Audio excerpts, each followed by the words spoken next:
In a world where clicking and swiping were the only ways to read, Lila craved something different.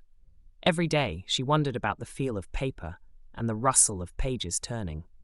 One sunny morning, while exploring the edge of an ancient forest, Lila stumbled upon a narrow, moss-covered path.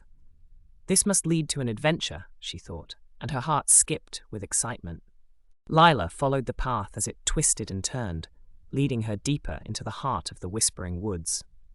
Strange, enchanted flowers nodded their heads as she passed by, and a wizened old tree winked its knotty eye at her.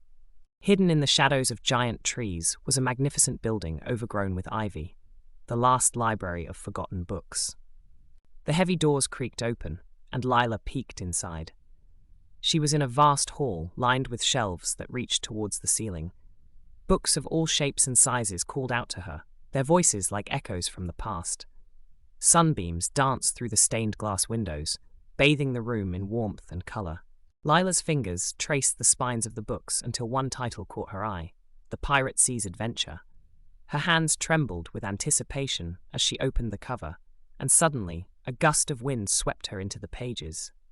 With a gasp, Lila found herself aboard a creaky pirate ship, feeling the salt spray on her face. She helped the crew navigate through storms, decipher maps, and find hidden treasure, laughing all the while. As the story ended, she closed the book and found herself back in the library. Her next book brought her to a breathtaking kingdom in the clouds.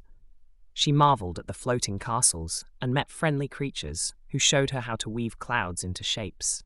The people rode on birds that glided through the sky. Lila learned that imagination has no limits. The last book of the day was The Caverns of Time. Inside, time swirled around her, and Lila realized she could see both the past and the future. She understood that stories held time together like a beautiful tapestry. As the sun dipped low, Lila knew it was time to go. She promised the library she would keep it secret and return soon. With a heart full of adventures and a mind swirling with tales, she made her way home, already dreaming of her next visit. Lila never forgot the enchanting library. It taught her that stories were bridges to other worlds, and that every book held a treasure worth uncovering. And though the world outside favored screens and gadgets, Lila cherished the forgotten magic of paper pages and whispered tales, keeping the flame of imagination brightly lit in her heart.